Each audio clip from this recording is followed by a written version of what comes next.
take the red pill, you stay in Wonderland, and I show you how deep the rabbit hole goes.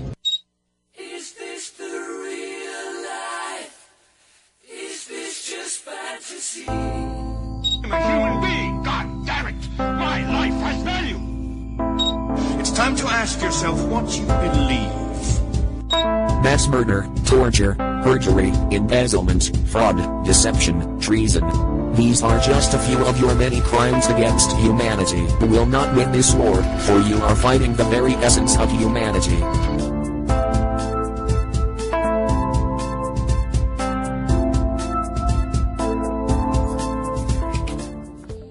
Hi, welcome to Truth or Talk. I'm April Bowden. And I'm Virstyne Henry. You can check out our website at truthertalk.com, find our essays, our archive shows, and links to our Facebook, Twitter page. Please like us on Facebook, follow us on Twitter. If you're so inclined, we would really appreciate it if you did, so please check us out. So, hey, Virstyne, what's up? What's up with you? I'm just chilling right here in my apartment and waiting to laugh because we're going to talk to Vinny Eastwood today. I'm really excited about that. I've listened to him for about a year, you know, and he's great because he talks about all the stuff we talk about. He's very lighthearted. Well, he even more than lighthearted, he's very funny. We try to do the same thing because a lot of this information that you come across can be very disheartening and very depressing at times. So you can't take yourself seriously or you'll go insane. You'll turn into like the dude in his apartment that has newspaper all over his walls and, you know, with the tinfoil hat, writing his name on the, you know, wall in marker. You'll turn into one of those people. Right, totally. If you don't learn to take yourself, not to take yourself seriously. Simply. Yeah, right. No, Vinny Eastwood's a funny guy, and he's from down under. He's from New Zealand, and he's he lives in New Zealand, right? Mm-hmm. Mm-hmm. He's a good guy. He's funny, and we were on his show. We did a 3-hour interview with him. It was really funny because he asked us if we could do a 2-hour interview, and we were like, okay, sure, you know, I guess, like, because, you know, and then he said, then he kept us on for 3 hours, and then after it was over with, he was like, yeah, I knew I'd keep you guys for 3 hours. Yeah, we had a great time, though. Yeah, we did. It was really fun to talk to him. So this is our interview of him. He interviewed us. We have interviewed him. So yeah, you guys should enjoy it, hopefully, if you like Vinny's stuff, and we do, and we like people that are funny. People like to laugh. We talk a lot about comedy, about comedians, and Bill Hicks just had a birthday, or was his birthday. Would he be alive still? A lot of people talk about him as a legend and all that stuff. What do you think about that kind of stuff when people kind of, I don't know, they sort of put someone up on a pedestal and they make him out to, I mean, he was really cool. I won't say that he wasn't a really good comedian. He was a funny and a brilliant guy. Mm-hmm. But what do you think about, like, taking him and putting him on a pedestal like that? I think he probably would be uncomfortable with that himself. Totally. I used to do that, I guess, when I was younger, and then I found out. I remember I had this teacher in college that I really liked, and then I found out he was an asshole. And before that, I used to put him up on a pedestal. I thought he was so interesting and so cool, and then I found out he was a jerk later at the end of the year, and then I stopped putting people up on pedestals after that. I remember that being a defining moment in my life when I stopped doing that in general. And actually, you know, I think my life has gotten better since I don't do that anymore. But I think it's really important to take the qualities that you see that are the best in people and try and, you know, use them for yourself and try to live by that. Their ideas, you know, and maybe even the ideas that come through them aren't necessarily them. It's an idea that they've manifested it and they're like kind of bringing through them. I don't know, does that make sense? That might sound kind of like new agey to some people, but I'm trying to, because like I was talking to somebody yesterday that I haven't done all the research, but I try and listen to all types of people, and I saw this video that Stefan Molyneux made. I don't know if you guys are familiar with him. He's a modern day philosopher, and I don't necessarily agree with everything that Stefan Molyneux has to say. There's some things I certainly don't agree but sometimes he does really good videos, and I agree with him. And anyway, so he did this video on Gandhi and the truth about Gandhi. He's been on this role. He's been doing the truth about this person, like Gandhi. He did one on Mandela, Martin Luther King.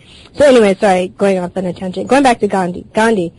So he was talking about, and I've heard this from other people too, that Gandhi was actually a pedophile and that he was abusive to his wife and all this stuff, and that he was actually also racist. And I thought, I didn't know Gandhi. I wasn't around, so one part of him could have had this, desire to free India from the British, but, he hated black people. And, caste systems are all over the world. It's not just, in India, and that's, the darker you are, the more undesirable you are. And basically, I thought that was very interesting if this is true, because the civil rights movement actually for America actually took Gandhi's ideals and they applied it to their philosophy as far as non-peaceful or peaceful. I can't think of the word. It's their movement, their peaceful protest or peaceful resistance. Yeah. So they actually, so going back to what you asked me about putting people on pedestals, a lot of people put people like Gandhi on a pedestal, right? But, if that's true about him being a racist and being a pedophile, that's fucking not cool. He's a fucking asshole. Yeah, his ideas transcendent his, I need to get better vocabulary words. Like, what am I trying to say? Who he was as a person. Who he was as didn't affect the ideas that manifested through him. And the people that he actually hated actually took his ideas and used it for better. So you can take certain things from a person and apply the best of those things to yourself in your life. It doesn't necessarily mean you have to, agree with everything they say or do. And doesn't mean that they're a perfect person because they have one idea. Like, who else? Michael Jackson. I mean, that whole thing about the boys and him being a molester. I mean, there's still people that it's a very controversial issue. We'll never really know the truth for sure. I love Michael Jackson. I think his music is amazing, but it looks like he was messing with little boys.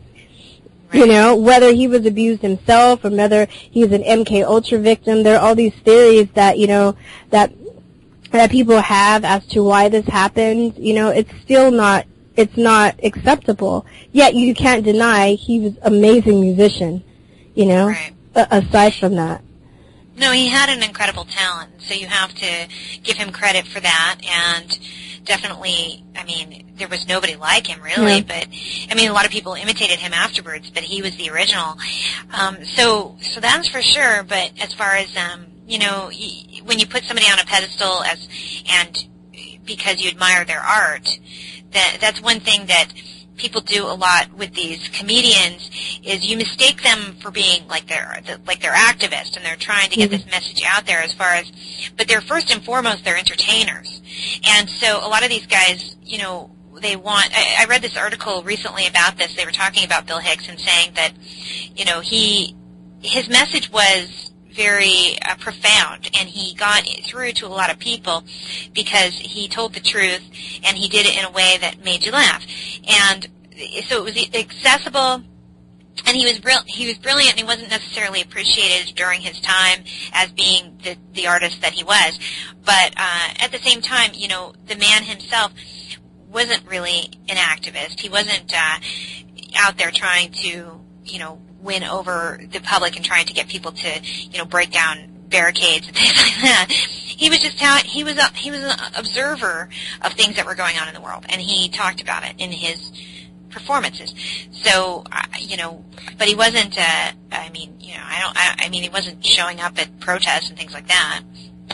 Yeah, but I think as an artist, you do reach a certain level where people are going to see you, and I think you do have a responsibility. Because when you're in a position of power and you're out there, your face is out there, your name is out there, your voice is out there, people are going to listen to you.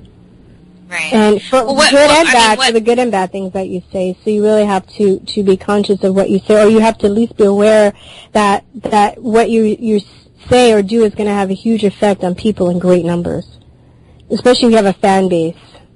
Right. But to what extent, though? I mean, I agree with what you're saying, but then I also think, like, that doesn't mean that you're not allowed to change your mind. Like, sometimes people will give you a hard time. Oh, yeah. Thought, and then you go, oh, later on in life, I don't believe that way anymore, and therefore, like, if you take George Carlin, for example, since we're on comedy, George Carlin's early years, he was a very mainstream comic. He did Vegas showrooms. He was just, but-bump, kind of funny guy. And then as the 1960s came and he became a part of, the counterculture movement, he was really big into, against the war and, everybody get out and vote and all this kind of stuff. And later in his years, he realized that all that stuff was kind of a farce. He was, like, protesting and voting and things like that. I mean, he was able to evolve as both as a person and as an artist in his understanding of the world. But again, not a guy claimed straight up in your face, I'm not an activist. I'm not out there. I'm not telling people to go out protesting because I don't believe in, wearing buttons and, getting into ribbons and causes and things like that. He's like, I'm just telling you, this is what I see. This is the world that I see. And so, but then there has to be a distinction with the word activist. Then what do you mean by activist? Because to me, when I think of activist, I don't necessarily think you have to be physically out there protesting. I also think when you're an activist, you can do it through your arts or through your comedy or your music. Without necessarily saying I'm an activist, but if you're talking about these things, he was talking about these things in a time where they needed to be talked about, and people paid attention, and it maybe made people think in a way that they hadn't thought about thinking before. Isn't that still being an activist? Lane? Yeah, I mean, I guess so. I mean, I suppose that so maybe, what he meant was the intention. Like, I don't intend, I'm not sitting there trying to get people to go out and start a movement. I'm just telling them how it is. And so maybe that's what he meant by that. Well, what is he doing? Is he getting it off his chest? Yeah, I think he was trying to, I don't know, that's a good question. Because he could have easily made, like, fart jokes and sex jokes and stupid jokes and, that comedians talk about. Well, he could have done that to make money, but maybe that's where he felt that telling the truth was maybe a better artistic expression. So I don't know. I mean, I can't speak for him. I can only say that that's the way he described himself. But maybe that was, again, like, he didn't want to take responsibility for being an activist. And same with Bill Hicks. I don't think he wanted to take responsibility for being, a leader of a movement. I think he just wanted to, I don't know. I mean, they're first and foremost, they're artists. They wanted to get their art out there.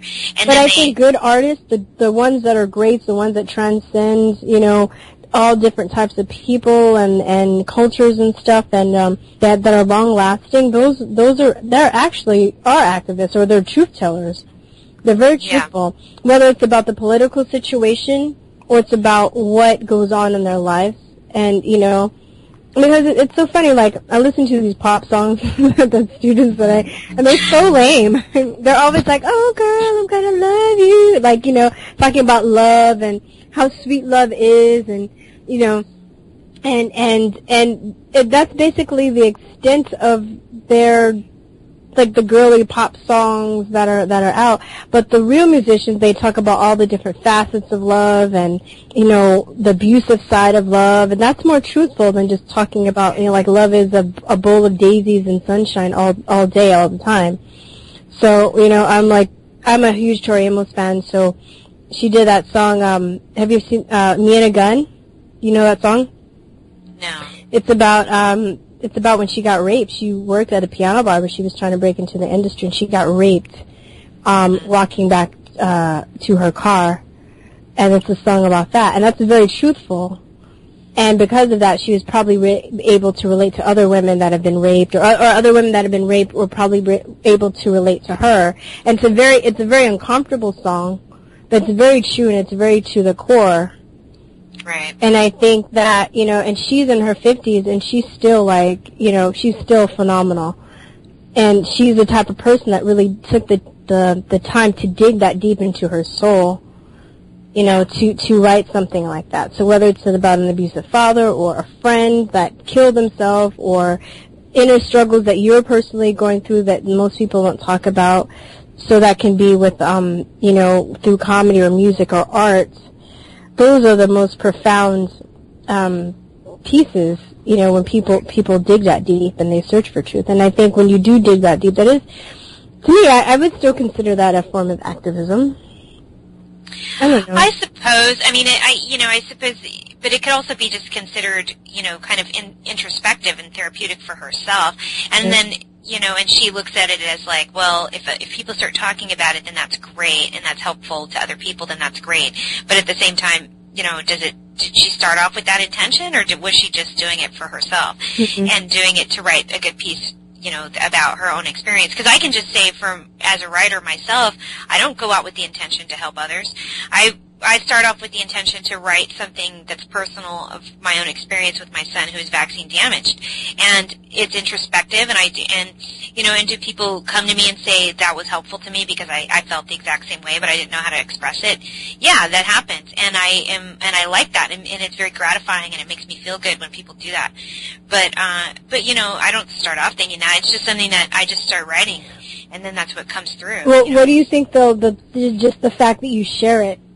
You know what I mean? I think you can do all that stuff because you write stuff and you write music. It's very, well, I guess it does depend on the person and their intent. Yeah. But I think when you get to the point where you do decide to share it with people, maybe there's a part of you that wants to give and share your experience because you know that there's somebody out there that's going through what you've gone through, and that can, is that? I mean,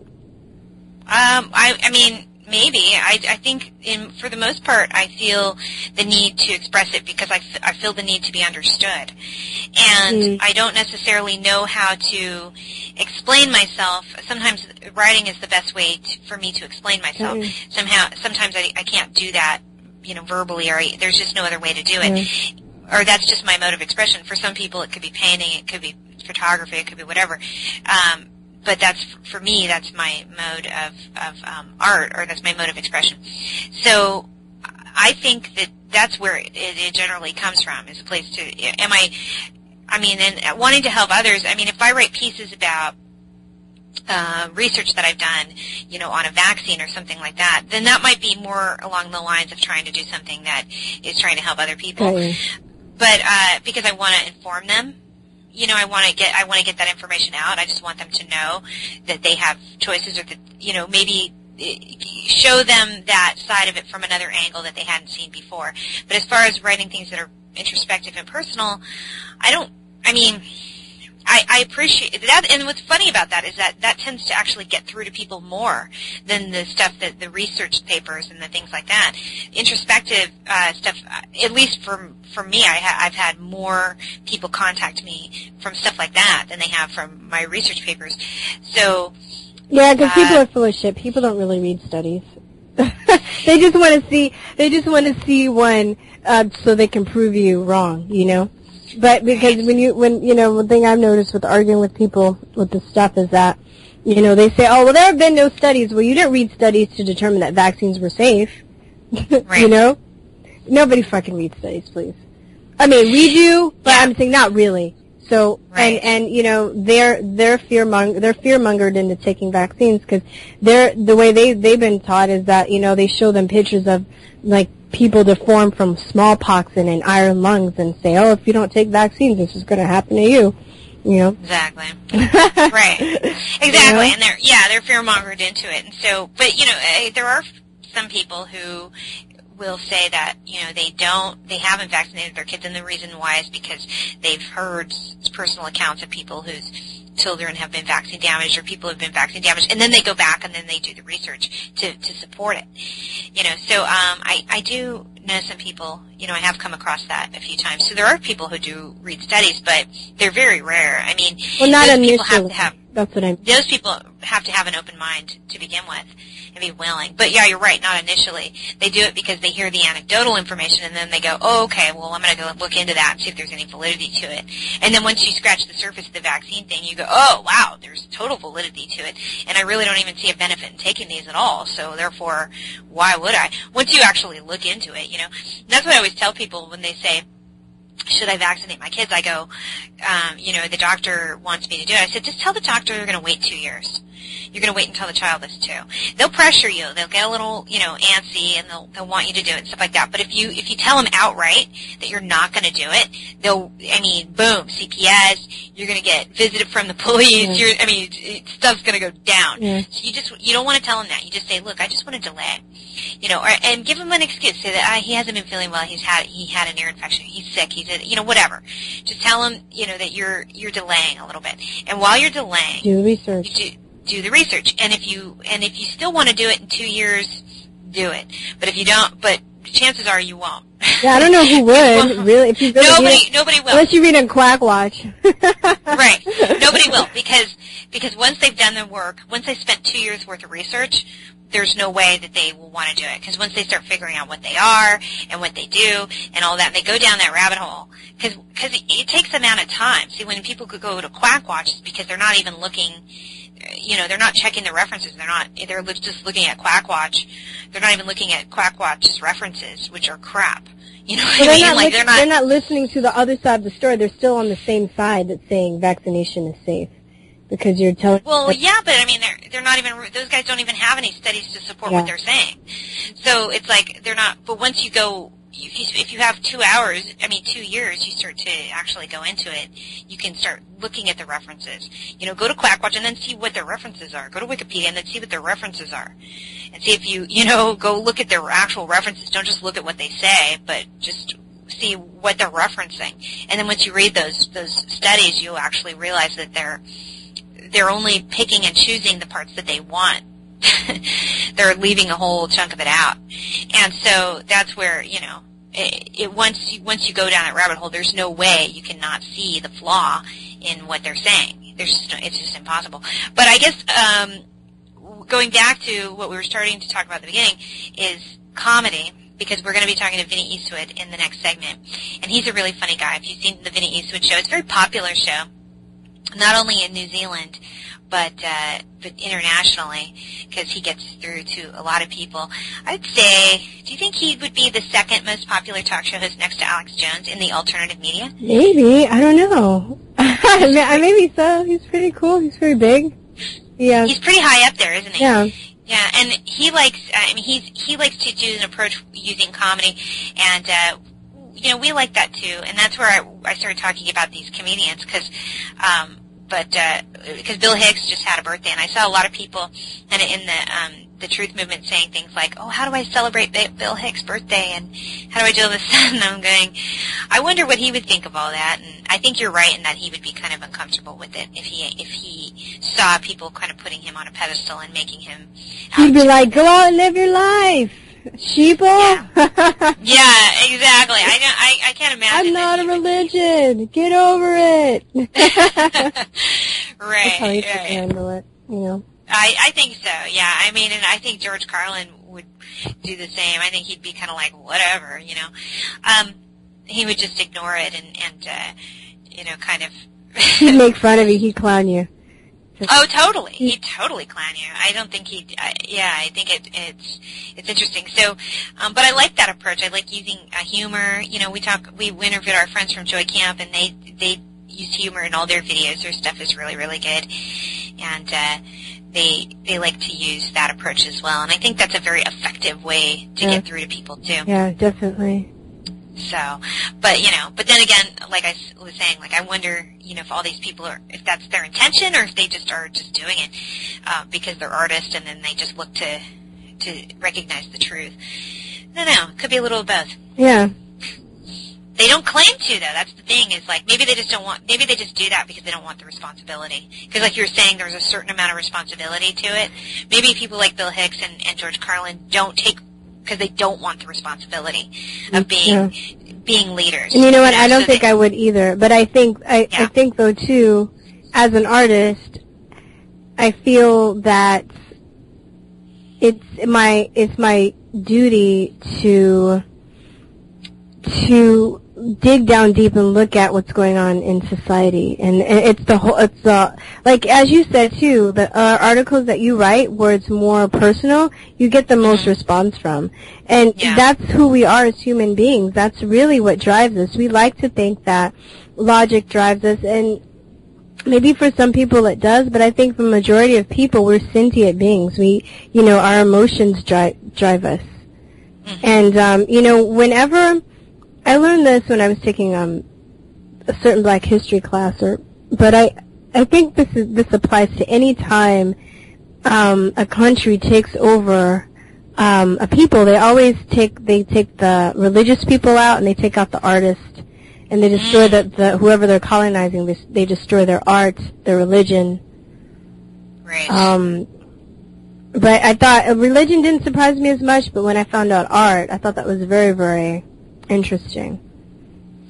Oh, that's a good point. That's like the soul of a person. So I think as artists, that's, actors, it's so funny too. Actors way back in the day, I don't know how long ago, I'm not good with the dates, but I know like in Europe, whatever, actors were very, they were ostracized, and it wasn't really favorable to be an actor. And now it's turned into this thing where it's not based on the art or the craft of acting. It's celebrity, and it's based on like paparazzi, and it's kind of like been inverted, right? Where it's this pursuit of like who has the biggest ego, or the biggest who can be more famous, who has the most power, right? Who's the hottest commodity in Hollywood. But it used to be a thing where you're really trying to step in to a person's soul and psyche to see how they work. And it's supposed to bring you closer to humanity after you're done, when you take on a certain role. And one of the number one things that when you're taking on a character is you're not supposed to judge the character whatsoever. So that's why somebody like Anthony Hopkins can play somebody like Hannibal Lecter so gracefully, because he really went into this character without judging this person. And then when you're done, you're supposed to be able to understand people better. And that's the type of acting that you get when you see people like him or Daniel Day-Lewis, all these really profound actors. That's really the approach that they take, They're not putting themselves in there. They're really trying to get to the soul of this person or this killer. Why would somebody be a serial killer? What's wrong with them? Did they have a traumatic experience? And I think it's very powerful and it's very beautiful, but now what acting has been turned into, it's horrid. I can't even, all the award shows and, it's lost this true meaning. So has music, all the demonic shit that was going on at the Grammys. It's just like, and there's so much good music out there, other than the pop music, so much more empowering music that's more healthy, I would say, for your soul, that feeds you, that fills you up. And I feel like this music now, the popular music, is making, turning women into, whores, and making these kids materialistic. And it's sucking their soul out. I know that might sound dramatic, but... No, it's not dramatic. And, we know, and we've talked about this a little on our show, is that, so music has a certain frequency to it. Everything has a frequency. Everything has energy. Everything has a frequency. And the frequencies that come out of this, like pop music, like there's it's very what do you call it? Like repetitive. Mm-hmm. It's very kind of like it doesn't hit you. It doesn't have the sort of the ups and downs and the scales and all these things that you would get from, say, like Mozart, which would be full and rich of all of that. So the music today, a lot of it is, I think, contributes to the sort of the dumbing down of the population, because it's very repetitive, and it gets people in almost like a drone-like mode where they're not even really thinking, and it's not expansive of the mind as music is supposed to be, and it can be. And that's where, over the years, I've done a lot of research on the effects of music, because it has this profound sensory rich experience, and it can be very healing for a lot of people in any type of illness. It's actually been proven to, people who listen to music while they're sick in the hospital do better and things like that. And high neuroplasticity too. Music, yeah. Well, neuroplasticity. What neuroplasticity means is that the brain is plastic. It's pliable. It's not It's not hardwired as we used to believe in science, or science used to believe. Neuroplasticity means that you learn throughout your life. It doesn't just. But when but music. I guess what I'm trying to say, when it's applied to music, it broadens your neurotransmitters. Guess right, that's what I'm trying to say. Yeah, so it helps. It helps with memory. It helps with being able to have better access to different parts of the brain. Right. And so this is one of the reasons that over the years I've looked into trying to get my son into all these types of listening therapies and music therapies and all these types. These programs are not supported ever by any type of government agency, I can guarantee you that. And I think that it's true because it is very expensive and it's very effective. And they say that they don't provide therapies for things that are not evidence-based. Well, music is highly evidence-based. Music therapy, listening therapies are highly evidence-based. Listening therapies not as much, but music therapies for sure. And it's also proven time and time again that it actually increases a child's ability to learn other things like math and science and reading and all that. But then they claim like, oh, well, these things need to be cut because they're not.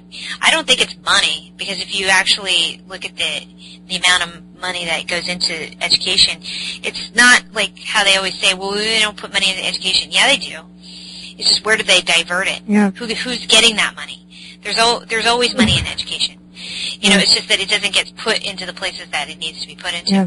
So art's it's a big deal, and sense of humor is a big deal, and I think it's really important in this movement especially. So without further ado, I think we're going to take a short break, and when we get back, we're going to be talking to funny man Vinny Eastwood. So please stay with us. Okay.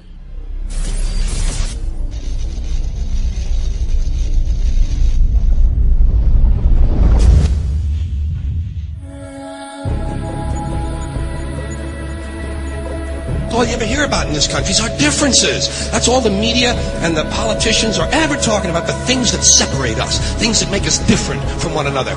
That's the way the ruling class operates in any society. They try to divide the rest of the people. They keep the lower and the middle classes fighting with each other so that they, the rich, can run off with all the fucking money. Fairly simple thing, happens to work. Anything different, that's what they're going to talk about. Race, religion, ethnic and national background, jobs, income, education, social status, sexuality, anything they can do, keep us fighting with each other so that they can keep going to the bank.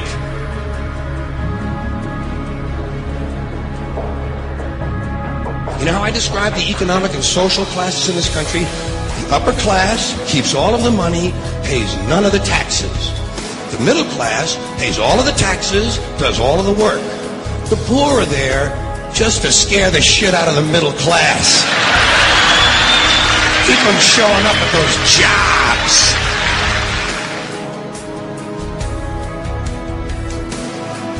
They're all the same. I'll show you politics in America. Here it is, right here. I think the puppet on the right shares my beliefs. I think the puppet on the left is more to my liking. Hey, wait a minute, there's one guy holding up both puppets. Shut up. Go back to bed, America. Your government is in control. I have this feeling, man, because there's a handful of people actually run everything. That's true. It's provable. It's not I'm not a conspiracy nut. It's provable. Handful, very small elite run and own these corporations, which include the mainstream media. I had this feeling who's ever elected president, like Clinton was, no matter what your promises you promise on the campaign trail, blah, blah, blah, when you win, you go into this smoky room with the 12 industrialists, capitalist scumfucks who got you in there, and you're in this smoky room, and this little film screen comes down, and a big guy in a cigar rolled a film. And it's a shot of the Kennedy assassination from an angle you've never seen before. That looks suspiciously off the grassy knoll. And then the screen goes up, and the lights come up, and they go to the new president. Any questions? Just what my agenda is. First we bomb Baghdad. You got it.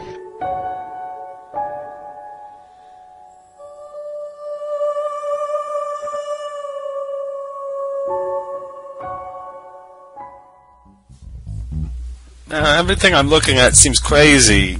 The newspaper, the television, nothing's right. Nothing's telling me what's true. It's like I fell into a bucket of cream and kicked my legs until I became a mouse. What's that about? I'm a conspiracy realist, not a conspiracy theorist. I want a t-shirt that represents me. What? There's one that's available? Go to shop.truthertease.com, says the voice in my head. Shop.truthertease.com. It's not crazy. I'm not afraid to go on the internet and go to shop.truthertease.com. I'm not scared. I taken out bowling balls that look like you. That's what I said. Straighten out. Get your conspiracy realist t-shirt. Don't make me come over there. You look good. You look good. After working in the telecommunications industry, Vincent, a.k.a. Vinny Eastwood, quit when he noticed that when he lied to the customer, the company's profit margins went up. Unable to work or have an employer in the conventional sense, Vinny went out with frustration at the mainstream media and began to make his own news by interviewing activists about real issues that truly affect New Zealand and the world. The idea is to get the activists who live and breathe the issues and are not bound by corporate or political parties to be pundits, reporters, watchdogs on the multifaceted agendas of the global elite right here at home. He hopes to one day be part of an alternative media revolution that will replace the mainstream media with something that's relevant. Please welcome the host of the Vinny Eastwood Show, Vinny Eastwood. Hi, Vinny. How are you? I'm somewhat fabulous is kind of my standard response. Somewhat fabulous. Why is that? That's a good response. Yeah, it is a good response, and it sounds really awesome. It sounds. All right. So I'm just curious. How did you? I've read a little bit about in the bio. How you were working somewhere, and you start to question when you were working at a telecommunications company, right? What was your awakening process like, basically? I guess that's what I'm trying to ask you. How did you wake up, and what are the details of your awakening? Well, a lot of people have asked me this, and it usually turns into like a 3-hour show because it's actually a long process, Okay, firstly I got busted for weed. Then I found out that all the cops were liars and found out that all the judges in the justice system was complete BS. Then I wound up doing all my community service, and I took mescaline, and my mescaline trip, I got to talk to my future self, and he told me to go to a university in Auckland and get a job as a telesalesman, and I did. And then I went to the University of Auckland, and I think the last essay that I wrote for them was a really, really good one that was criticising television and had all these source documents and things to back up my case, and they gave me a D. So I was like, well, frack university, it's all full of BS, I'm getting the hell out of here. So I did, and I became a full-time telesalesman, became the number one on the floor, and then the boss came over to me one time and asked me what I think I could do to actually improve the company. And so I told him everything, and he was the boss above my direct bosses. You know how you got like various levels of management? Well, he was a level above the guys who directly managed me, and they got really jealous that the boss came to me to ask for ideas. And I wound up getting promoted from that position, and I told them I didn't want to do sales anymore because I was just sick of it. Sales is really hard, emotionally speaking. But it taught me how to talk to people and get across points really concisely and quickly, because you only have really a 30-second window before people hang up on you and go, sorry, I'm not interested. And I didn't like my new position as a business account manager because there were no business accounts that I managed. It was just frickin' telesales, except instead of calling people at home, I was calling businesses during the day. And So I wrote a 7-page essay. I went round during my position as an account manager to all these different parts of the company, all the different divisions and things like that, and befriended a whole lot of people across the company. And talk to them about the problems that they were experiencing in their positions, and the lack of training and the lack of staff retention, lack of this, lack of that. And so wrote a 7-page essay about what was wrong with the company. The CEO or rather the second in command CEO looked over it, got to about page 1.5 and said, all right, this meeting is over and the issues are solved. It's totally like Jerry Maguire. I was just going to say that. Wow, it totally reminds me of that, yeah. Yeah. And so about a week later, my boss tells me to come to the cafe next door, slaps down a piece of paper, says, sign it. I go, what am I signing? He says, you're going to leave in 5 minutes and we'll give you $3,000. 6 weeks pay, get out of here.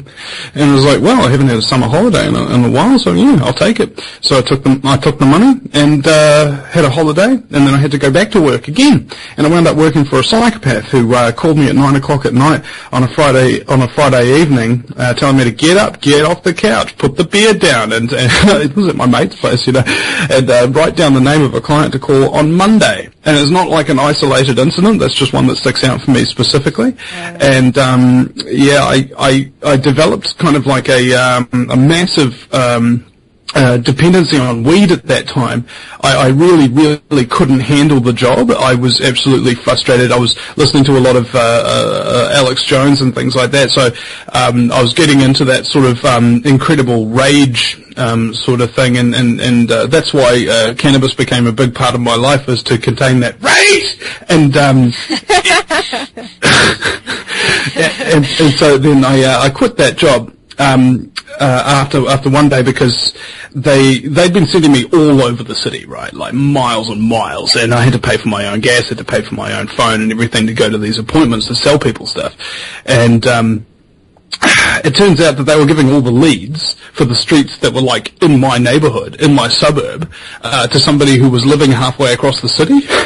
And they were giving me leads for halfway even further across the city, And I was just like, doesn't make sense. These people don't really, and it occurred to me that these people really don't give a crap about me. You can just call them retarded too. I mean, that's retarded. It really, yeah. Well, I called competent. Well, my friend John Eisen, who publishes Uncensored magazine here in New Zealand, I gave him a ring. I said to him, John, I really feel like quitting my job. Like, I'd never actually quit a job before. And I go, what should I do? And he goes, well, just ask yourself one question. I'll never forget this. Does it feel right? And I said, yeah, it does. It feels really right to quit. So I did. I took my $11,900 worth of mall shopping vouchers that I got for a bonuses 1 month and my $4,000 cash. And I bought a little iMac computer and a video camera. Went out started going to protests and public meetings, filming them, editing them, putting them up online for people. And then an American producer, Mitch Santel, my good friend, noticed my videos and gave me a spot as a guest host, or rather co-host, on the American Freedom Report. I'm the first New Zealander to have an American-based talk radio show, because I know more about America than a lot of Americans do, which is a very sad indictment on the country. And they didn't like Brent Johnson, but they did like me, so they fired him and gave me the position, hence the Vinnie Eastwood Show. Wow. Interesting. Well, that's a great answer. Hey, I got that done in less than 7 minutes. Last time it took 3. Must be your I guess we must have gotten the condensed version of the show, but it was full. It was complete. So very good, very thorough. So Vinny, you're awake and you obviously know what's going on. And so, what do you think about, or what's your opinion on people who are aware of sort of what's going on, what the globalist agenda is, and what they're planning, and they still defend it, sort of using this Darwinian kind of survival of the fittest, like maybe it's just meant to happen because certain people are supposed to be weeded out. What do you think about that? It's called being a cowardly, mind-controlled slave, I guess. Whoa. No. I'm giving you shit. I agree with you. I'm not going to mince words here. I mean, if you support the New World Order agenda and you know what the agenda is and what they're doing and what they have been doing, and you still support it, you're a cowardly, mind-controlled slave scum. All right? And I've got no frickin' time for you. Kill yourself. Today. Okay? No, seriously. If you love depopulation, if you love exterminating people all over the world, if you love deliberately putting drugs, vaccines, and all of this stuff into people's systems so that their quality of life shrinks terribly and they eventually die after giving all of their money to the evil medical industry that doesn't care one iota about their health, then please, if you're so much of a fan of depopulation, volunteer. Kill yourself. Yeah, I say that. I say that. Yeah, I mean, not like exactly like you said it, but I've said, a few people that are for depopulation, kill yourself. But I mean, I know the people that talk about. They never do. Okay, it's kind of like like that. It's like Aztecs. We need to sacrifice people in order to make the sun go away from the moon or something like that. Have you noticed that they always sacrifice other people? They never it's never self-sacrifice. Okay. Right. All right. So this is the difference between me and the people that you're talking about. I believe in self-sacrifice. They believe in sacrificing other people for their own benefit. Wow.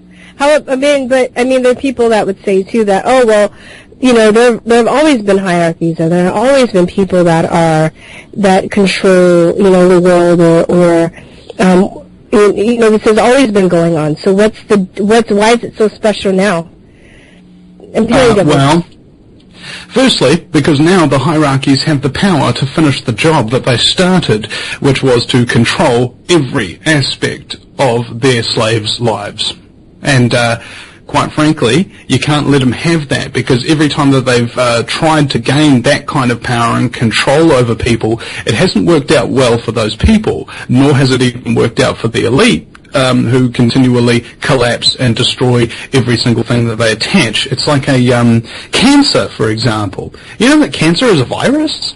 I found that really fascinating, and it's a self-replicating virus, and what it's capable of doing is getting all of these cells to keep growing and growing and growing. But what's interesting, what's different about it and many other viruses, is that it could conceivably survive forever, so long as it didn't kill the host. And that's what the New World Order is. They're a cancer virus, more or less. And incidentally, they've created cancer virus, and they're growing and growing and growing, and eventually they will kill the host, despite the fact that they think that they can live forever. Okay, I see that coming, and I'm going to try and prevent it by anything within my power to do so. What do you think that there's some people that aren't going to wake up? Because I think once you kind of realize how the world works, right? And also, we don't claim to know everything, right? You can't claim to know. To say that there's certain people who aren't going to give up is to say that there's a limit to human potential, there's a limit to human creativity. Do you believe that? No. No. See, humans have infinite potential, infinite creativity. So I'm of the belief structure that based on that fact alone, everybody has the capacity to wake up. However, people are stupid because you're trying to go out and wake people up. Okay, let me explain that. You can't wake people up. All right? Here's why.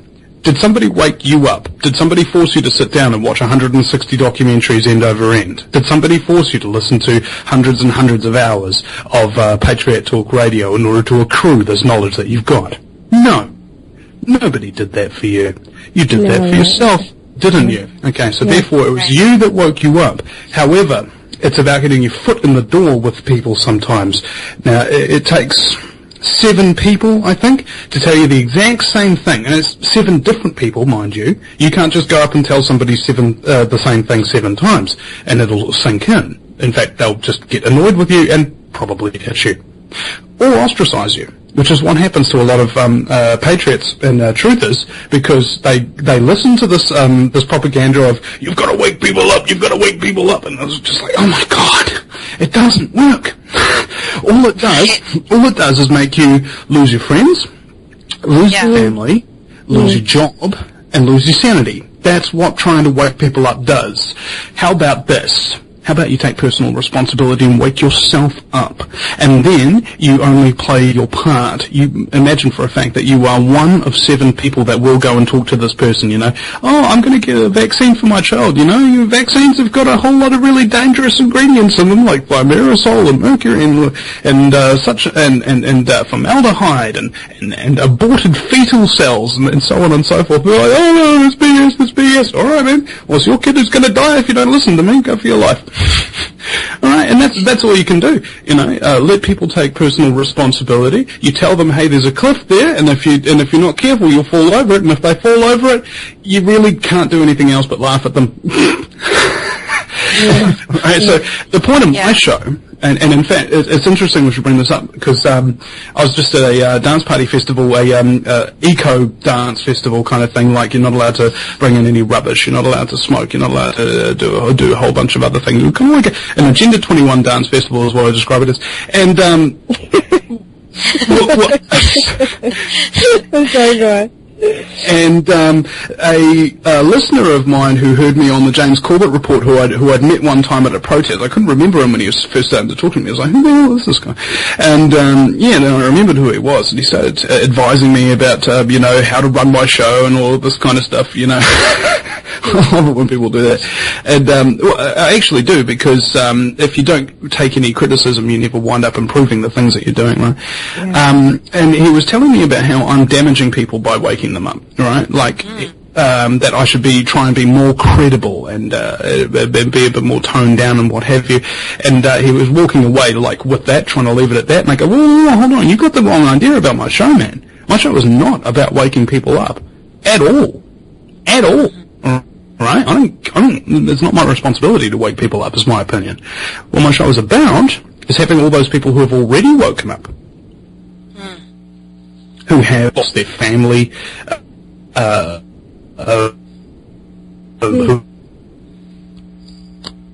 have lost their job and have lost sanity.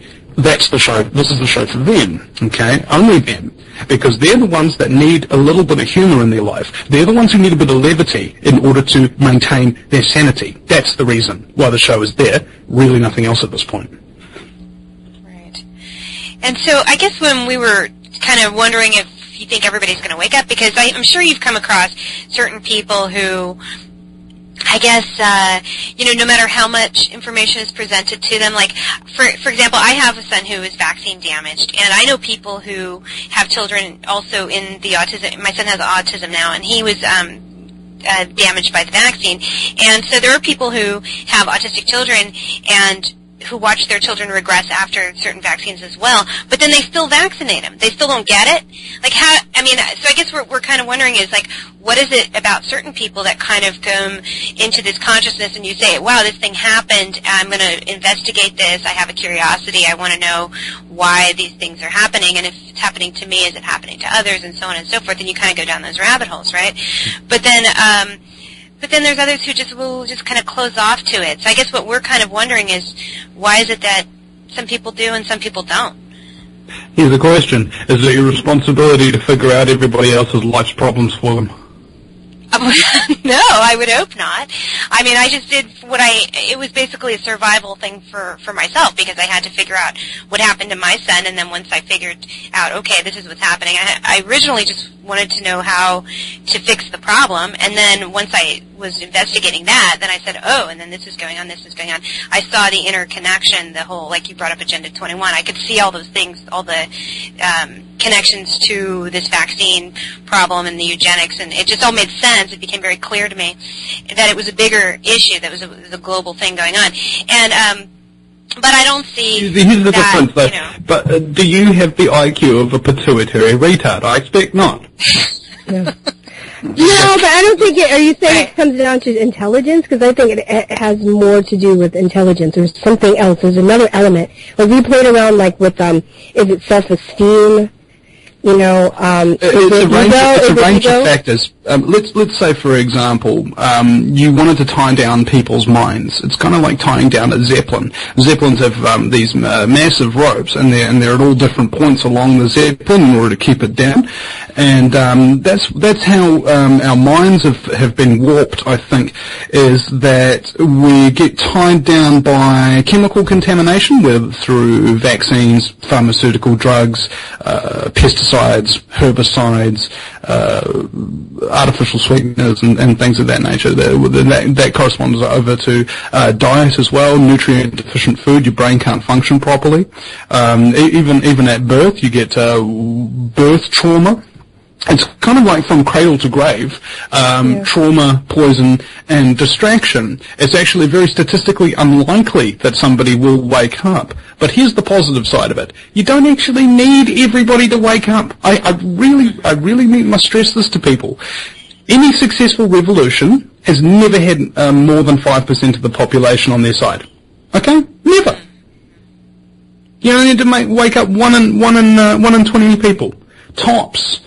Maybe even with the internet and advanced thinking and strategizing and what have you, because there's a hell of a lot of intelligent people in this movement, we might even only need 2%, maybe even 1%. All right, so this war is about people's souls, I think. It really is kind of, in many ways, a very spiritual war.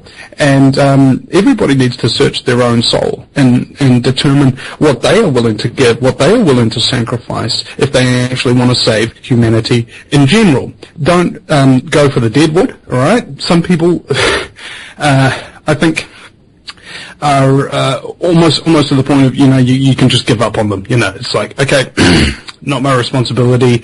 I'm going to try and help the people who can be helped. It's like triage on the battlefield that we're dealing with here. Some people are too badly injured by the system to be saved, maybe.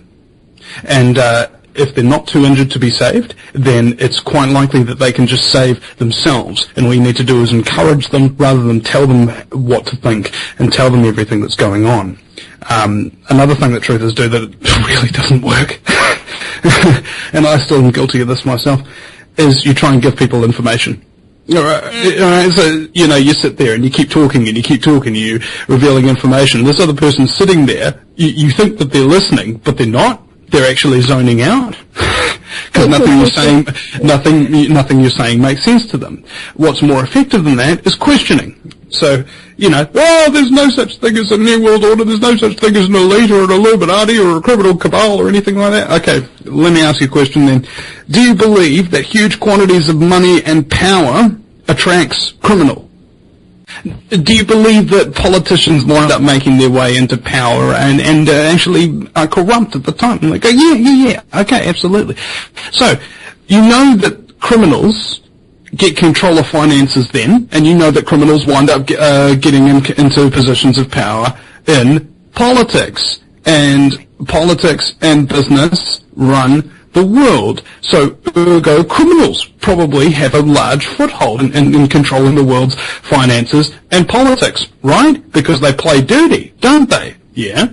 Okay. Well, is it therefore such a stretch of the imagination that a massive criminal syndicate with huge quantities of money and acting with pure scumbaggery and malicious intent have seized control of the power structures of this world and currently, to a large degree, control the lives of everybody? Is that really, really so hard to believe?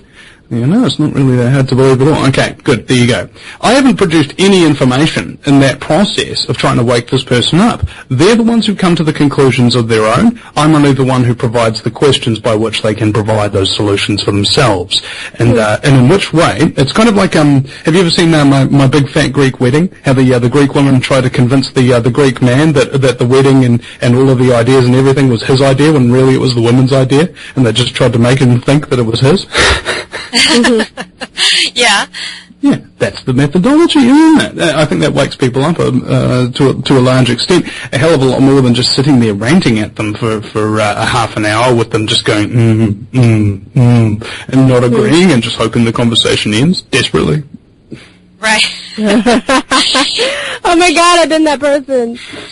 Yeah, totally. See myself. Because you just have this urgency, I think, when you first kind of put everything together that you just, like, we talk about, like, Chicken Little, like the sky is falling, you know, you just want to run around and tell everybody.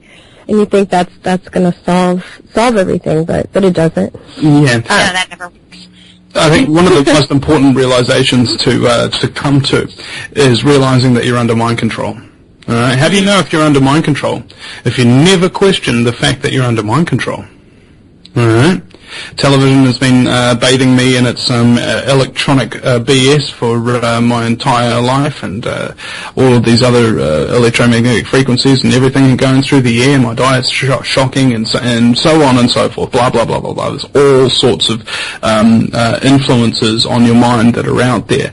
And I think if we step back a bit and just be a little bit humble, and it's just like, you know what? Before I start trying to solve other people's problems with this only tiny bit of knowledge that I've accrued so far, maybe I need to solve quite a few of these problems myself, and or get together with other people who are still suffering under these particular things, so that I don't feel alone.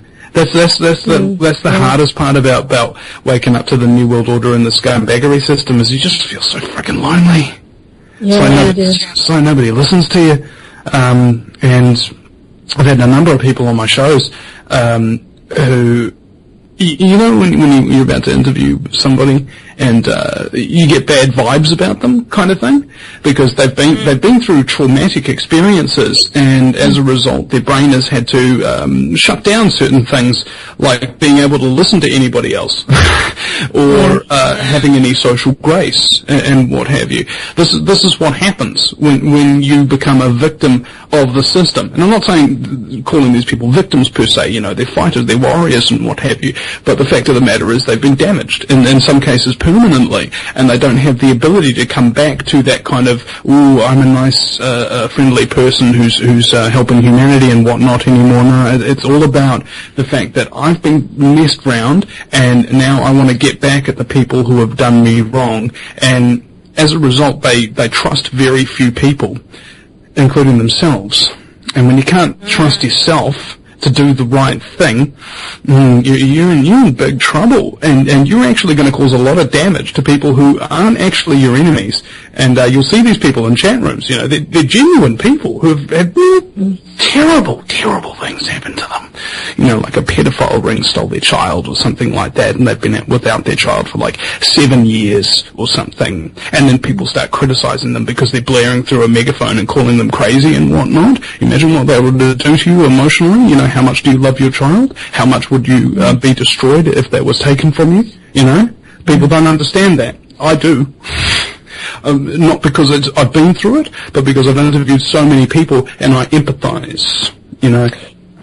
Yeah, you know, that's a reoccurring thing that we've been talking about on the show lately, too, is the lack of empathy that people have for each other, just in general. Like, you know, April will get people yelling at her about her child, saying that she made it up and that didn't happen to her, or, you know, people that we know that have cured themselves of cancer and they're trying to help other people, you know, but then they'll get attacked. And it's very interesting that it seems like there's this lack of empathy that, you know, that is occurring in, whether it's within the truth movement or just in general, I would say, in and outside the truth movement. What are your thoughts on that? Well, I think, we call it a movement. I think it's more of a phenomenon. Like, it's not happening because somebody started the movement. I mean, Right. Here we go. If it's a movement, who started the truth movement? Right. Yeah, nobody did. Okay, truth is a universal. I think it's about as close to a positive religion as you can come to, and that's actually one of my profound realizations is that being a truther is actually a form of religion, because we have our own belief structures, we have rules, things that we're not allowed to do, we have defined enemies that are evil, and what have you. It's so similar to a religion that it's not funny. We all have our preachers and pastors and ministers and so on and so forth all over the place, and many of them are also corrupt. This is another really sad thing, is when you get into this movement and you think that because, I've left the corporate world behind and I'm no longer watching TV, therefore there's no lies, no megalomaniacs, and no psychopaths in the truth movement. Absolutely not the case. I can assure you. They're there, and they're there in droves for a reason. Psychopaths crave power and control. Alright? And believe me, there is a lot of power in the truth. And you can gain a lot of control over people who think that you're telling them the truth and think that you're doing it for the best intentions to try and help wake them up. Then they become devotees, then they become your supporters, and then they start defending you against anything that anyone else criticizes you for without you having to do anything. All right, and that's the danger of this. The microphone. That's a frickin' dangerous tool, I can tell you. You become very egotistical, and you need to have an ego to an extent to be a radio show host in the first place. And I don't think people understand precisely what the ego is, and that's why it goes out of control. The ego is, I think, self-respect.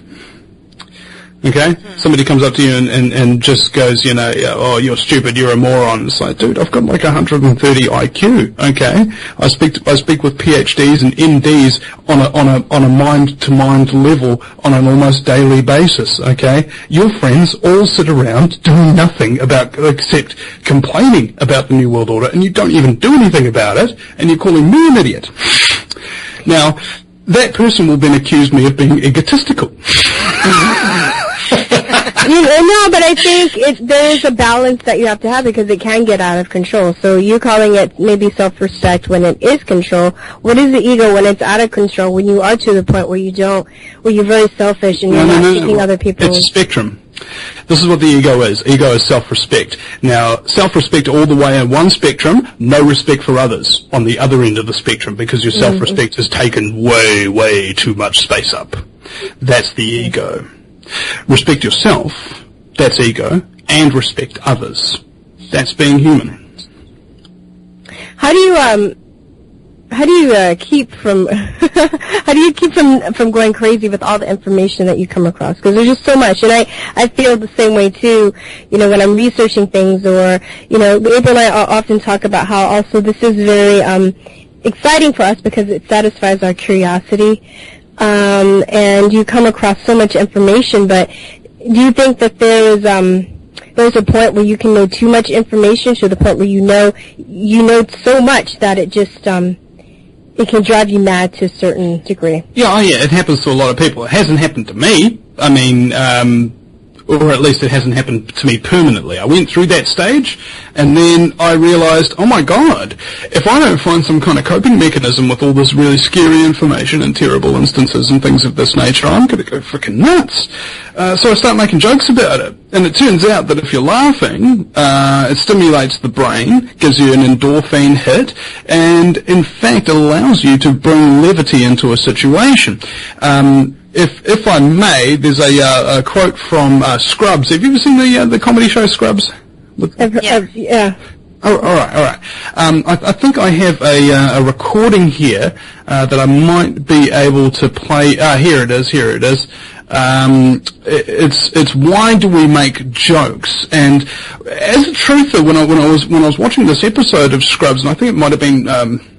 I don't know how long ago it was, but it had quite a profound effect on me personally because I really resonated with what the characters were saying here. Here we go. It's about 40 seconds. Listen to this one.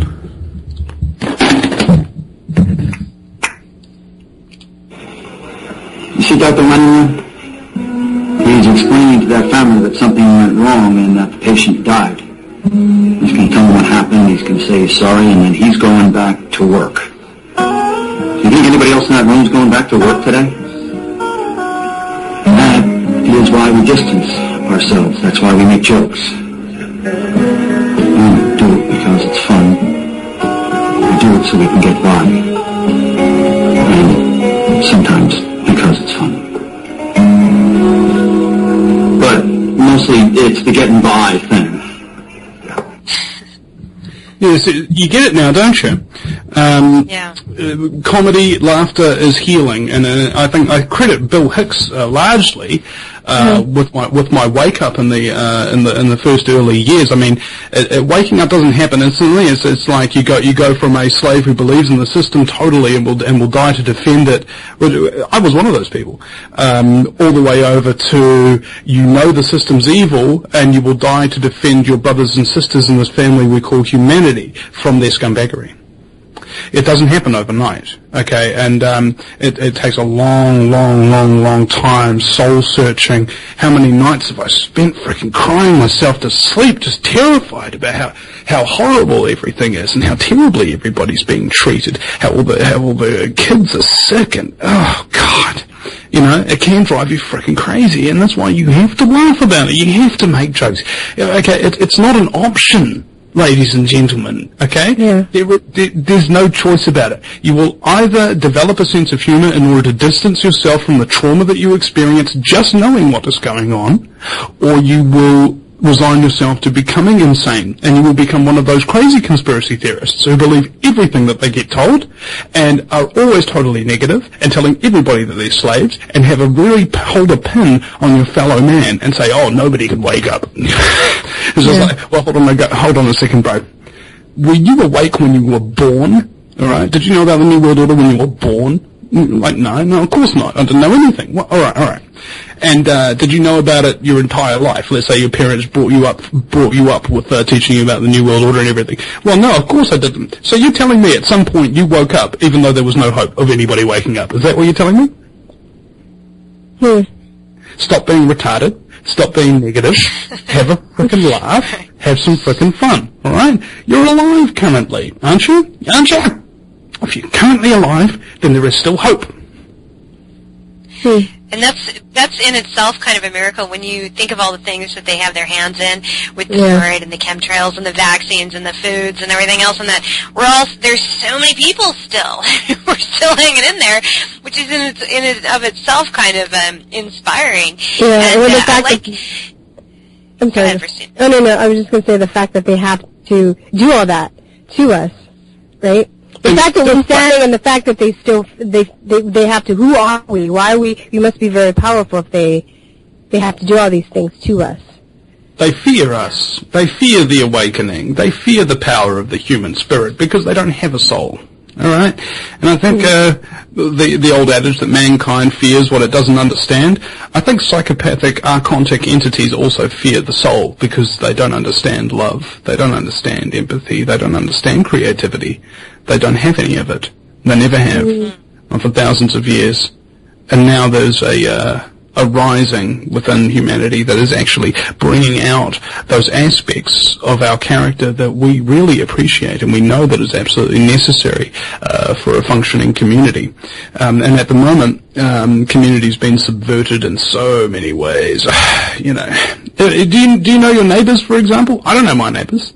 Hardly anybody does. No. All right, and what happens is when you're living in a city of a million plus people, you have to have space to yourself because people can't have other people in their face all the time, and I think what happened in older communities, smaller communities, and this still happens in rural towns in America and around New Zealand and around the world, of course, where everybody knows everybody, okay? You'll find that there's very little crime in those areas.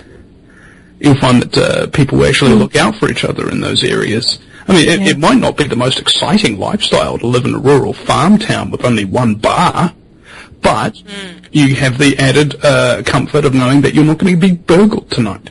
You're probably not going to just get murdered on the street randomly by a stranger. Everybody's looking out for each other. In a city, that can't happen without the advent of close-knit community. And name me one major city suburb that has a really, really low crime rate to the point where everybody absolutely feels safe. It's pretty much all of them, right? But that's not because of a community there. That's because there's police rolling around, right? That's because there's a law in place, or it's because the residents might be armed and prevent people from doing that. It's not because they care about each other, right? I think that what we've done is we've taken individual responsibility and collectivism and we've crisscrossed them. Okay, so individual responsibility is about taking responsibility for, let's say, I don't know, the safety of your community. All right, you see a kid who falls down on their bike outside your road or anything, you go and you help them up, right? And if you see a cop beating up somebody who's completely innocent, who wasn't doing anything, was completely non-violent, you come up and you film them, right? All right, that's what it is. It's just about playing your part. You don't need to solve all the problems. Just deal with what's in front of you, because I can guarantee you, on a day-to-day basis, something will come in front of you that you can actually solve. And we had the Stars Festival that I just came back from yesterday. I was helping to direct the parking, and one car rolls over the road, and there's this big rock there, and they scrape the bottom muffler off. You know, well, not scrape it off, but it certainly scrapes, you know. And a random girl, just one of the normal party goers, picks up that rock out of the middle of the road and tosses it on the side. Okay? It's like that. You see a problem that can easily be solved, and don't say, oh, it's somebody else's fault. You can solve it, and you can solve it right this second, can't you? Do it.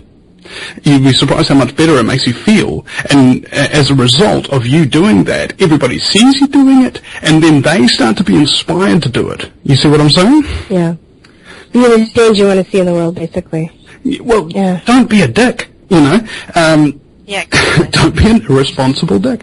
It's pretty straightforward, I think. And collectivism is the direct antithesis of that. It is, be a dick and assume everybody else is going to be a dick as well. Maybe I didn't explain that right, actually. It's more along the lines of, I don't have any responsibility. Everybody else has responsibility for things outside me. I don't even have responsibility for myself. And I want people to tell me what to do for my entire life. I want people to control my assets, my resources, and my mind. That's what collectivism is. Maybe certain folks might avoid, quote, waking up, because it does take you sort of saying that you're dependent upon yourself to do the right thing rather than to call somebody else and have them take care of it. So in other words, there's not crime in that city because everybody knows that the cops are around. Whereas, you know, maybe you wouldn't even necessarily need the cops if everybody knew each other and everybody took care of each other. And so therefore, you don't even need what do you need them for? But we have this, misconception that we need a government, or that we need, or at least I think it's a misconception. What do you think about that, Vinny? Do you think that we need a government, or do you think there needs to be some kind of established government, or do you think we can just do it on our own if we just take responsibility? Well, I think. Well, I'm of two minds about it. My ideal world would be central government would have virtually no power. Like, basically, it's just a talking house, a clearing house, and things like that to negotiate internationally. And more or less, it would just be a diplomatic thing, a diplomatic post in terms of central government. And government itself should be as small as humanly possible. I think each suburb in a major city should have its own government. Mm-hmm. All right, and each street needs its own representative. That way, what you've got is you've got a microcosm of people that are in the same community, are totally responsible for each other, have similar views and resources and things of that nature. So all of their decisions would be made in a very precise and effective fashion for the community because everybody's familiar with it, right? Whereas, let's say, how many people are in the States right now? 300 if you include the illegals, 1 billion, and just jokingly. And yeah, it's more like 2 billion. And when you think about that, how many people do you know personally in your life? According to statistics, anybody will have anything from 3 to 1,000 relationships with people, ranging from close friends to family, and all the way down the chain to just distant acquaintances and whatnot. So the human society, in terms of your brain and how many relationships you can concentrate on or focus, is actually really, really limited. And so that's, I think, what needs to be modelled on government. The smaller, the better. Most notably as well, because small governments have very little funding, very little power, and guess what happens when you've got virtually no money and virtually no power in a position that has lots of responsibilities? No psychopath wants that job. Right, that's a good point. Yeah. Alright, so somebody asked me one time, do I want to control scumbaggery? And I don't. And I think what he was trying to do is he was trying to force me into an admission that, oh, I'm a control freak and so on and so forth, you know, using a straw man argument, because he's retarded and he can't actually argue his own point. And, you know, what was funny is I said, no, I don't want to control scumbaggery, and he goes, you're backing off on your point. It's just like, dude. Controlling scumbaggery and preventing scumbaggery are two very, very different things. Alright? If you have, let's say, I don't know, a health problem, it's because you've not been maintaining your body, isn't it? It's because you've not been keeping up your health, and it's allowed parasites and viruses to make their way into your body and to destroy them, alright? From within. That's the same thing as government. That's the same thing as the police. It's the same thing as power. If you don't provide the proper nutrition to the apparatuses which actually have a responsibility to, pass on protection for people, to help people when they're in need, or to coordinate whenever something needs to be done, say a school needs to be built or whatever. If you don't have anybody like that in those organizations, to corrupting them, controlling them of that nature, they probably run perfectly. And I had a thought today, like a political party, make the BS real. Okay, so just imagine, cops protected people. Isn't that an original thought? Like, wow, police actually protecting people. Rather than... I was thinking about that the other day. I was driving and I passed by a police car and I just got like a shiver up my spine, and I'm like, why am I scared? You know, those are the people that should be protecting me. Why are we scared of policemen now? It's totally opposite, you know? Yeah. Of how it should be. It's terrible. Well, it's because they're trained to be liars, and they specifically single out ones that are psychos for promotion, and they specifically turn away people who are intelligent and have a high moral crisis. So in the main, and I'm not throwing all, excuse me, I'm not throwing all cops under the bus when I say this, but the organization itself wants a particular type of police officer. That particular type of police officer is a moron who can't think for themselves and are violent and provocative. Okay? That is why people are afraid of the police, because they're morons who are violent. Don't you think that violent morons are something you should actually be cautious of? Yeah.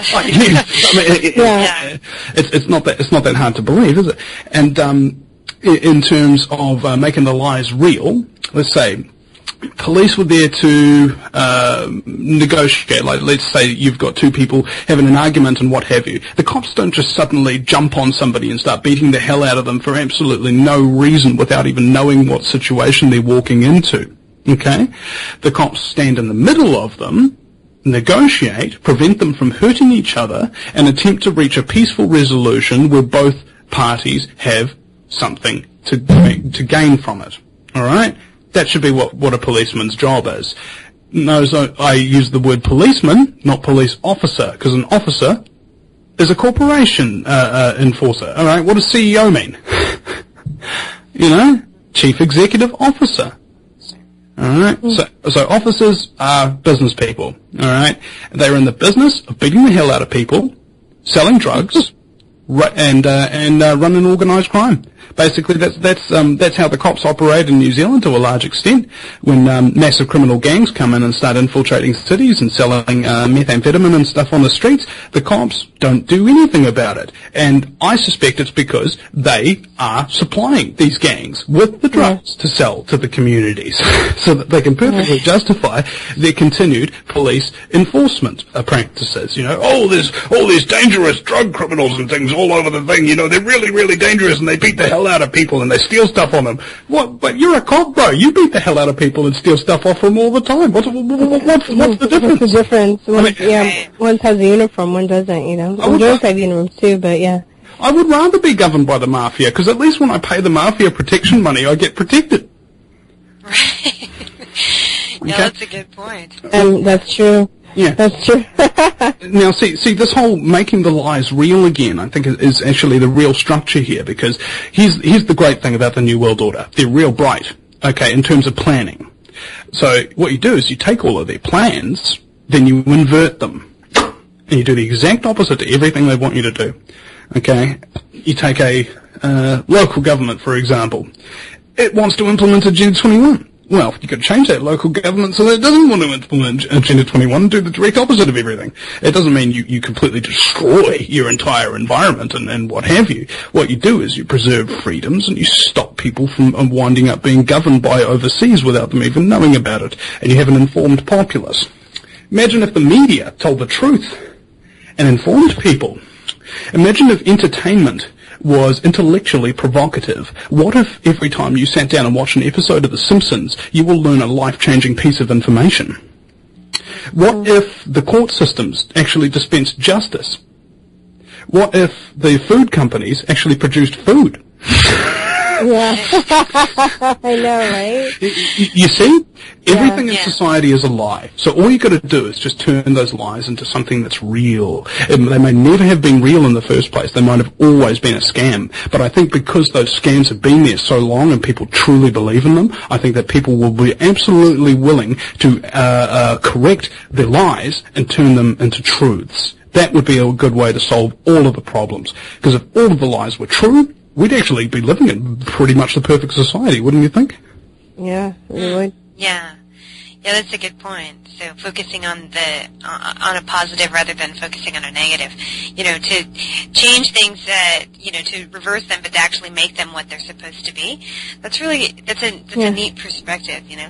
And Vinny, and you have obviously a really good sense of humor, and just kind of going back to the comedy thing, I think that, you know, we like comedy, we like comedians on our show a lot, and you mentioned Bill Hicks. And I think a lot of comedians are kind of truthers, especially the good ones. So do you have any others that you find to be a regular source of inspiration to your work? Honestly, I'm past the point of being inspired. Back in the day, you know, I was getting inspired. You know, I got inspired by Bill Hicks, George Carlin, and then inspired by truthers like Alex Jones and Luke Rudkowski and Charlie Veach at the time. And then once you get inspired, you then have the impetus. You go, okay, how long do I need to sit around researching and doing nothing? Right. Okay, how long is it going to take me before I actually make a decision to get out the door with a camera or a microphone and start exposing some scumbaggery?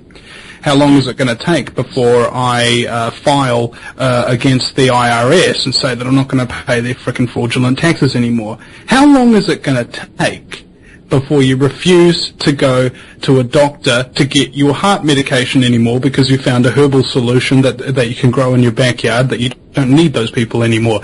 How long is it going to take? And my opinion is, whenever you wake up and start contributing, that is the perfect time. All right?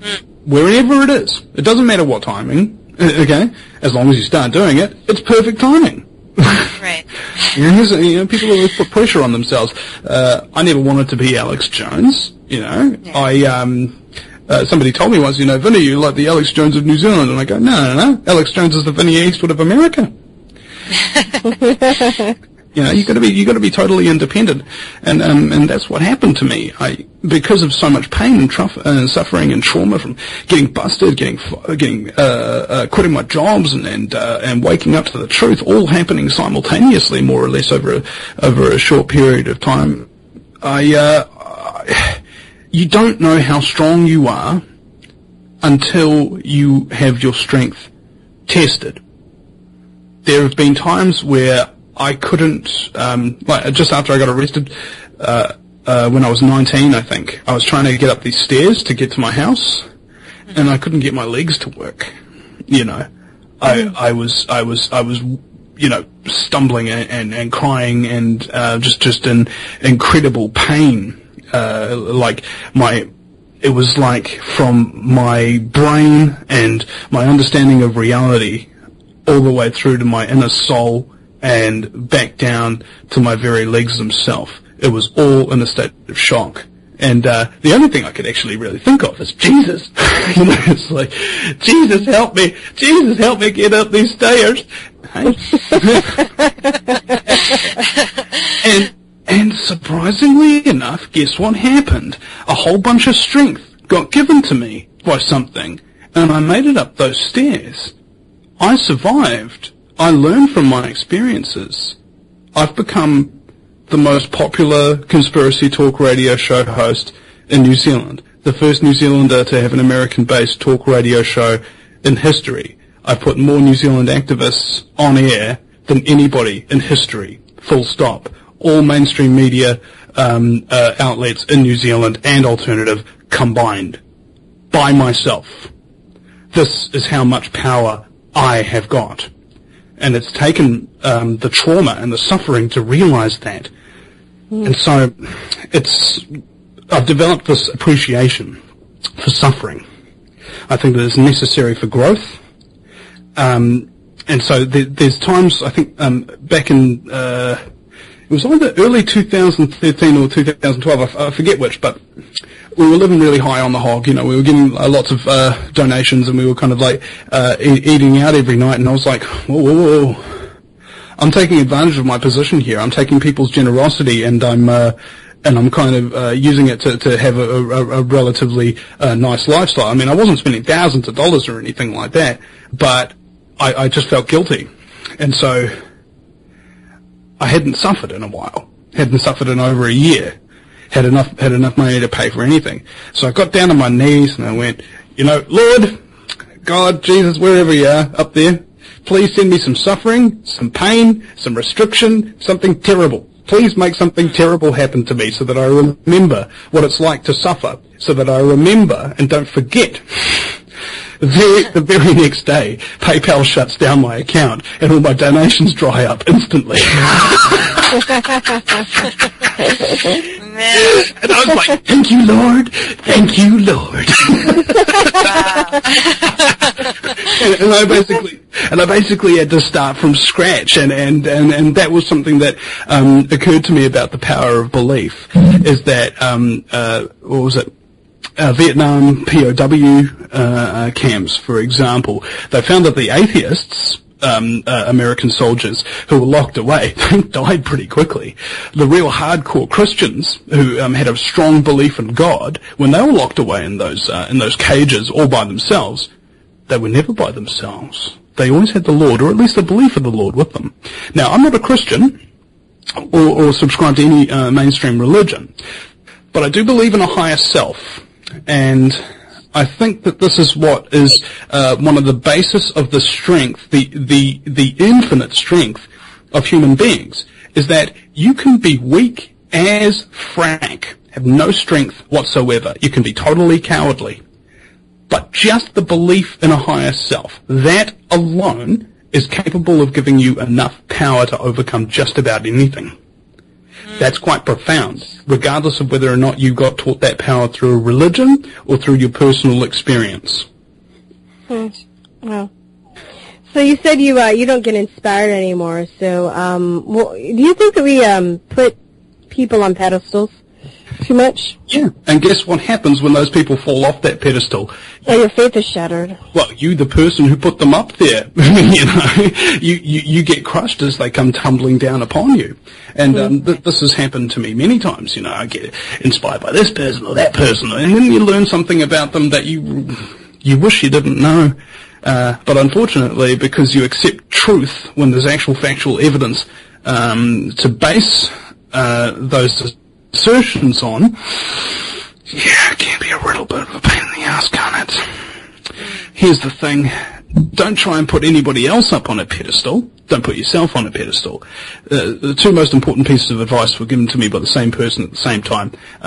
Catherine Smith from the New Zealand Journal of Natural Medicine. Don't take yourself too seriously, and don't take what other people have to say about you personally. Now, how this applies to the pedestal thing is that we often put ourselves on pedestals. Yeah. Oh, yes, we do. We think we're authorities on things. Frank, I think I'm an authority on things. And almost every time, when I get just confident enough to claim that I've got some kind of authority, somebody will tell me something that I didn't know, and I have to change my belief structure again. It's like, damn it! I thought I had it figured out. I believed that for several years, and then no, somebody comes along and says one thing that's got factual evidence to base it on, and it's like, damn, my entire belief structure's out of whack. I have to restructure my life. It's like growing pains, you know. I'm 6'4". When you're growing up as a teenager and you've got these growing pains, man, they're freaking painful, you know. It's like shooting pains up every single arm. But I grew stronger and taller as a result of those pains, right? And I think that's part of the thing about losing faith, you know. If somebody everybody who's inspired me has at some point disappointed me. But I've managed to retain the ability to be inspired, not by other people anymore, because I don't need it anymore. I'm my own inspiration. I help people and stuff like that. What I do for a living is inspiring. Hence, I don't need inspiration. You see what I'm saying? Yeah. I do, and being your own inspiration, and it is disappointing sometimes when you kind of look to somebody and you sort of put your faith in them, and then you find out that they're human, or that they, even sometimes worse, that they're actually working for the other team. And you mentioned that at the beginning of the show, we talked about people who maybe are in the truth movement or aren't actually in it to help us, but actually in it to kind of divide and hurt us. Do you have anyone specific that you can name? First of all, it's a very bad idea to go do that. I've tried it before, and the thing is, these people are psychopaths. All right, now psychopaths fear two things only: exposure and other psychopaths that are worse than they are, because they play by even less rules. But yeah, they don't play fair. They don't.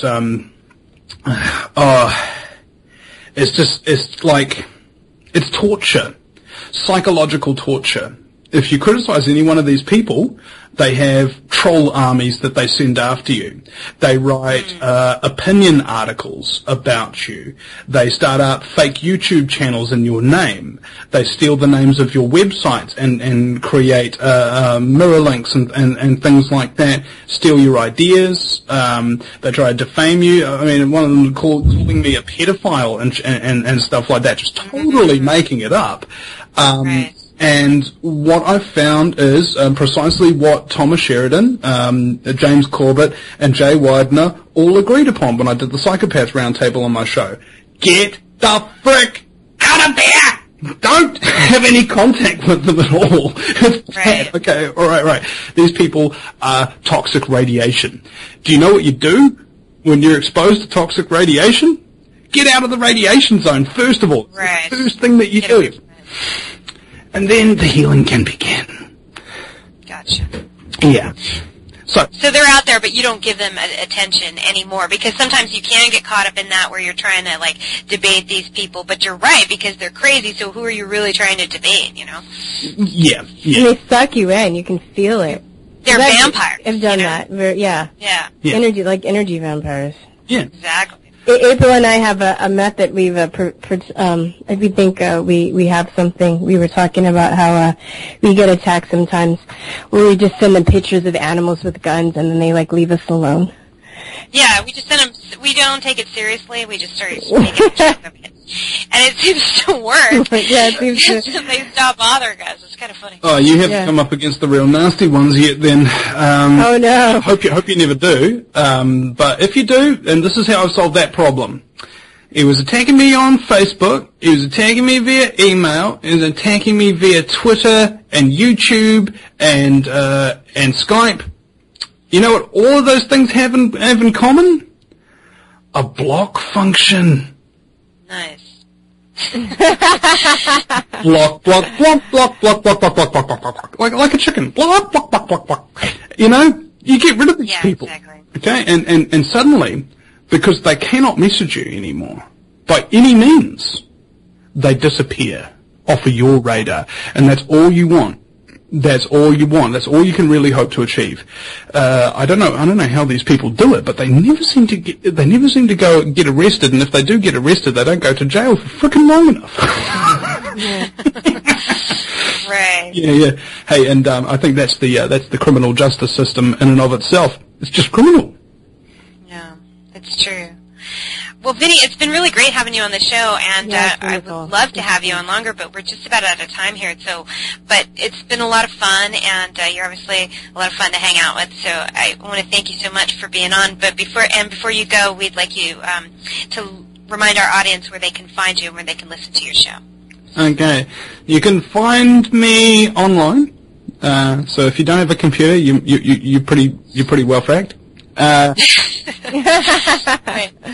Too bad. At the Vinny Eastwood Show, there's only one Vinny, it's me, that's why it's the Vinny Eastwood Show. Vinny with a Y, because it's the most important question, and Eastwood as in, go ahead, make my news. Okay. Yeah. And I do usually try and do 3 hours a day, 5 days a week. God bless you, man. God bless you. It's not easy. In fact, I'm still trying to get into the groove of it, because I went from 2 hours 5 days a week to 3 hours, and I'm actually finding the transition quite difficult. And eventually, I hope to expand the operation. So I have volunteers coming in to the new studio, Guerrilla Media House, on a regular basis, and I will teach people how to edit audio and video and upload it and edit the websites and things like that as I'm doing it, and get them to do it for me, so that once they've got all those skills, it doesn't matter to me whether or not they come back tomorrow, because they can go off and start being a Vinny Eastwood of themselves. And I'm a very disappointing person as well. You know, in meeting me in person, I have anger problems and things of this nature. You know, I'm a flawed man, very flawed man. I'm prepared to admit it, which makes my flaws even more so, I think. And because I can't deny them. And other than that, you can go to my YouTube channel, Mr. News Guerrilla Media, or just search Vinny Eastwood on YouTube, and that should be well enough. I also contribute to the US Independent, started up by the founder of Occupy Corporatism, Suzanne Posel, with a whole bunch of other credible journalists there. I'm honoured to be among that number, like the Saints marching in. And there's realguerrillamedia.com as well. And the whole idea of Guerrilla Media is to give people the tools and the coverage that they deserve. If they're exposing scumbaggery, just give them a little bit of a hand so that they can continue to do it without anybody else's help. Because if you always need help to do something, it means you're always reliant on somebody else. And if you're always reliant, you're always dependent. And if you're dependent, you're not what? Independent. There you go. All right. Thank you so much. Yeah. It was wonderful. Yeah, very thank enlightening. you so much. And very, very fun. Why not, girl? Very fun. We're going to take a short break, and when we get back, Virstyne and I will close up the show, but we thank Vinny Eastwood for being on the show. Please, sir, enjoy the rest of your day. I probably will. Good. Okay. I was on holiday with Sir Laurence Olivier. We had decided that 9/11 was an intelligence operation. We'd all known about JFK, he had so many mistresses. The CIA shot him. Castro could never have done it. It was clear. We had become realists, conspiracy realists. How would we let everyone know was the question. We decided to buy T-shirts that told the contents of our hearts and minds to the world. We went to shop.truthertees.com. Even though the internet hadn't been invented at the time, we went to shop.truthertees.com. There we purchased Conspiracy Realist T-shirts, one of a kind, sold only at shop.truthertees.com. 100% cotton in men's and women's fitted sizes. I won't tell you which one I'm wearing.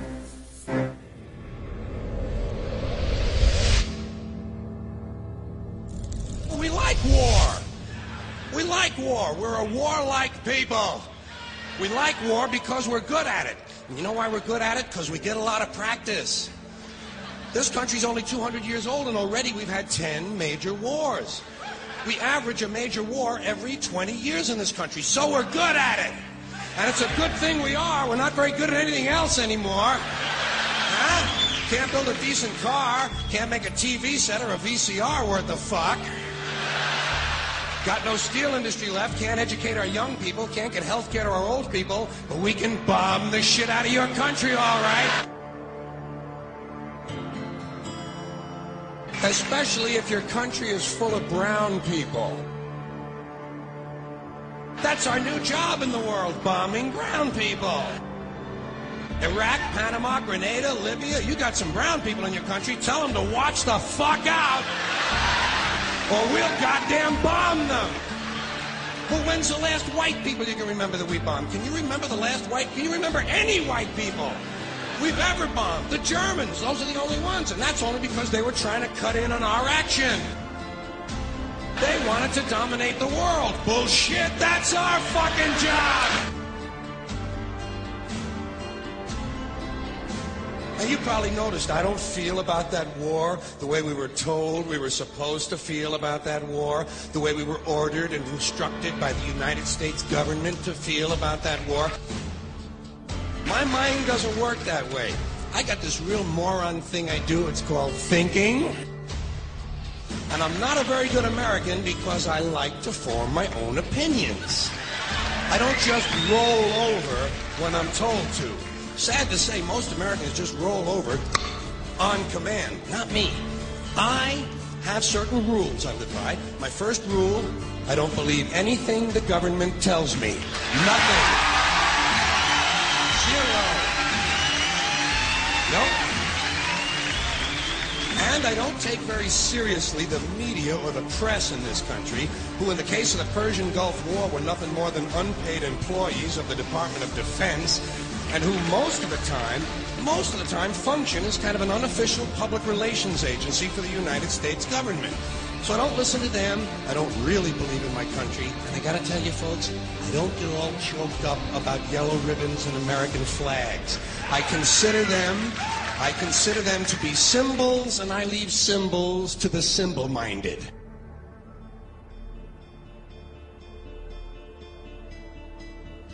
I'm talking about the fact that a war is rich old men protecting their property by sending middle-class and lower-class young men off to die. Forget these foolish elections. The owners of this country don't care about the poor in general. Owners and of they this don't country? care about What are we going? But is this Karl Marx talking to me? The owners of this country are the voters of this country. You're wrong about that, my friend. Aren't the owners of this country the voters in this country who elected George Bush? No, they're not. Listen, politics, these elections are a charade. It is a charade. Oh, okay. It is, they are meant to... Well, I'll tell you, just listen for a minute. Learn a little something. The elections and politicians are in place in order to give Americans the illusion that they have freedom of choice. You don't really have choice in this country. All the things that are important, reduced in choice. Newspapers in a city, how many? Used to be 3, 4, now it's 1 or 2 that are owned by the same people, and they also own a radio station. Give these people a voting day every year so that they'll have the illusion of meaningless choice. Meaningless choice that we go like slaves and say, "Oh, I voted." The limits of debate in this country are established before the debate even begins, and everyone else is marginalized. They're made to seem either to be communists or some sort of disloyal person, a kook, there's a word, and now it's conspiracy. See, they've made that something that should not be even entertained for a minute, that powerful people might get together and have a plan.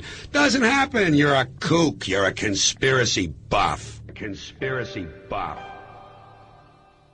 Not as a result of a conspiracy, but you because... don't need a formal conspiracy when interests converge. These people went to the same universities and fraternities. They're on the same boards of directors. They're on the same country clubs. They have like interests. They don't need to call a meeting. They know what's good for them, and they're getting it. And there used to be 7 oil companies. There are now 3. It will soon be 2. The things that matter in this country have been reduced in choice. There are 2 political parties. There are a handful of insurance companies. There are about 6 or 7 information things. But if you want a bagel, there are 23 flavors because you have the illusion. You have the illusion of choice. Right. You don't get the real important choice. There's no freedom of choice. That's a great point.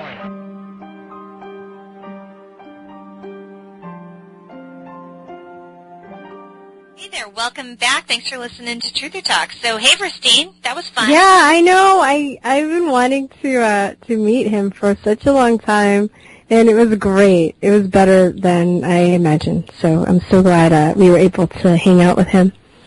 I know, he's so funny. And I mean, even the stuff that he said off air, I can't even repeat because it was off air, but he's just he's just funny. He's adorable, and he's such a sweetheart, and just a lot of fun. And we did his show, as I mentioned during the intro. So, we got a good 4 or 5 hours we spent with Vinny Eastwood. Yeah.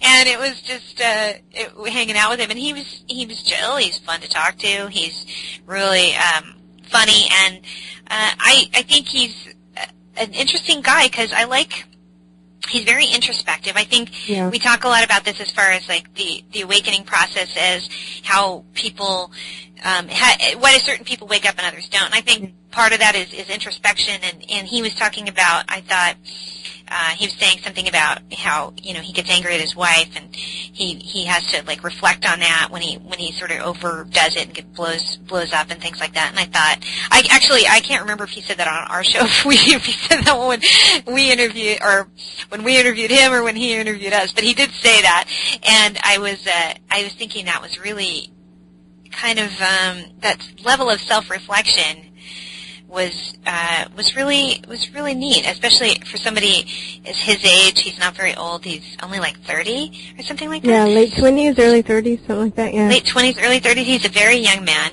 and he's got a lot of introspection. He's got a lot of energy. He's so energetic, and he's so full of life, and he's very fun.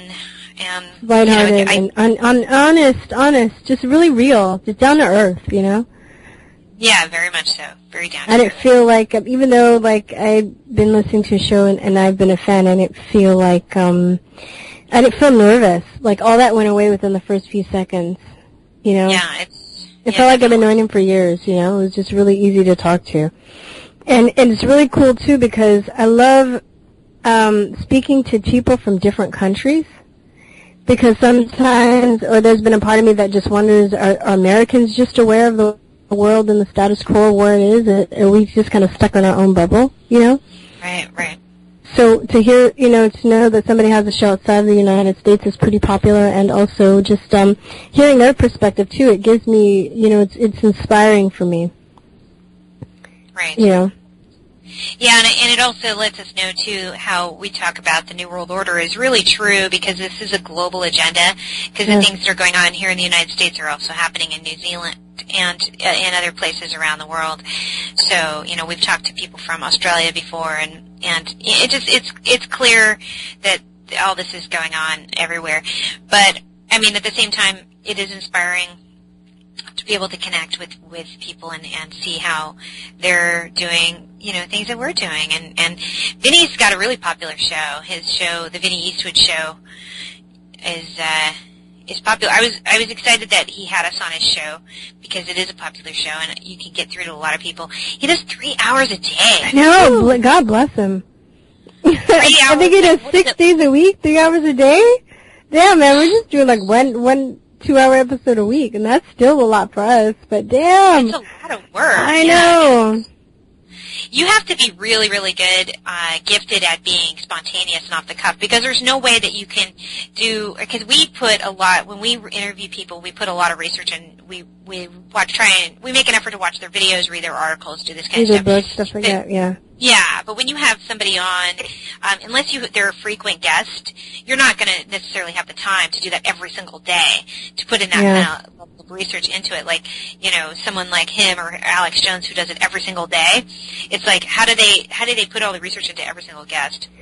Well, I know Alex Jones has people working for him that kind of do research, and plus he just knows a lot of stuff already. No, that's true. But Vinny Eastwood, he doesn't. He's kind of doing it mostly. Yeah, I think he is, yeah. He said that he has some volunteers, he has some people, he comes in and he trains them, he'll give you the training, he'll teach you the tech stuff, and then so that you can do it on your own, but then, hopefully it can help him out a little bit, put these things, transcribe his stuff, and put stuff on his website and whatnot. So he was kind of like looking for people to help him with that, and Yeah, but he's No, but he is. I think he is gifted at that. And I did even hear him say, I think I saw him on an interview, and basically he was talking about like how he just basically just goes off the cuff. I think you're good at that too. I'm not as good at that. I feel like I need more preparation. I get more nervous. I feel like I'm better when I write. I can express my ideas more clearly because I feel like I'll have a thought when we're on air, and then I'll just be like, oh, damn, what's that word? Oh, I'm lost at words again. Oh, like I see it in my mind, but I can't articulate it. I feel like I'm better expressing myself through music or writing. Those are kind of, but talking, I like to talk, and I talk a lot, but I feel like I can be more organized with my ideas when I write. But I think you're better at that than I am, which is great. I think, you know. Thank you. Yeah. Yeah. Well, you know, I think these guys who we've talked to before who do these shows daily like that, Vinny, and then Bob Tuskin also has like a daily show. Yeah, he has it on every single day, and then you have to be gifted at that, and I think you can get better at it and be trained at it, but train yourself at it. I don't necessarily know that there's any type of training that you can get, but yeah, it seems that would. I mean, I don't know, to be honest, like, you know, you say that I'm good at it, but if we had some of these guests on, and if we had Chris Emery who did the documentary A Noble Lion, I hadn't watched his movie before he came on, I would have been unable to, I don't know how well I would have been able to ask him questions, you know what I mean? You were like, you wouldn't be like, so. I mean, I know a little bit about the Oklahoma bombing before I saw that, but I knew a lot more after I saw it, and so I think I would have been a little tongue-tied. So occasionally, you know, you get people on, and I don't know necessarily enough about the topic before we have them booked for the show in order for me to feel like I would be okay to just spontaneously talk to them. But it does. I think then, like you mentioned, how Alex Jones just knows a lot already. I think Vinny does too. Yeah. And he knows a lot. He's done a lot of research over the years before he even started the show. Yeah, so you can just that helps a lot too, probably. Or he probably maybe knows too who he wants to. He dictates who he has on his show, so I'm sure he knows something about them before. Yeah, when he has them on. Right. He knows a little bit about them. Yeah. You know. Like when he had us on, I don't think he really knew us. He just had a last-minute cancel. Yeah. And he was like, so you guys want to do it? We're all... Yeah. But he knew us a little bit. He knew we had a radio show, and that was about it. Yeah, he's definitely... I'll give it to him. He's very gifted in that manner. I mean, he's funny naturally, too, and I think that is why he's able to do... He's funny naturally. He has done all his research throughout the years so that now he's able to do it without having to, you know, put in the kind of time that we put into researching our guests because we only do it once a week, but he does it every day. So, but he doesn't need to maybe do as much research because he's done a lot in the past. So, but anyway, good guy, very down to earth, as you said, and funny, fun to be around, funny to hang out with. And so, yeah, he's definitely welcome back on the show. It'd be cool to stay in touch with him and see what he's doing and all that. So, interesting guy. And then, you know, we talked a lot about, I guess, you know, being awake or the waking up process and things like that, as we have done many, many times on our show before. So, I don't know how much we need to continue getting into that, but it's just kind of an interesting thing to analyze why certain people go down that rabbit hole and some people don't, and why some people do, but then they still stay kind of closed-minded. Yeah. I don't know. I guess it just goes to show how everybody's different, and you just never know, you know, what it's going to take. But interesting interview with Vinny Eastwood. Please check out the Vinny Eastwood Show. We're just about out of time here, so we want to thank everybody for listening, as always. And until next time, peace, truth, and love you. Peace, truth, love you guys. Bye-bye. The world is like a ride at an amusement park, and when you choose to go on it, you think it's real, because that's how powerful our minds are. And the ride goes up and down and round and round. It has thrills and chills, and it's very brightly colored, and it's very loud, and it's fun for a while. Some people have been on the ride for a long time. They begin to question, is this real or is this just a ride? And other people have remembered, and they come back to us and they say, hey, don't worry, don't be afraid ever, because this is just a ride. But we always kill those good guys who try and tell us that. You ever notice that? And let the demons run amok? But it doesn't matter, because it's just a ride. And we can change it anytime we want. It's only a choice. No effort, no work, no job, no savings of money. A choice right now between fear and love. The eyes of fear want you to put bigger locks on your door, buy guns, close yourself off. The eyes of love instead see all of us as one. Here's what we can do to change the world right now to a better ride. Take all that money we spend on weapons and defense each year and instead spend it feeding, clothing, and educating the poor of the world, which it would many times over, not one human being excluded, and we can explore space together, both inner and outer, forever in peace.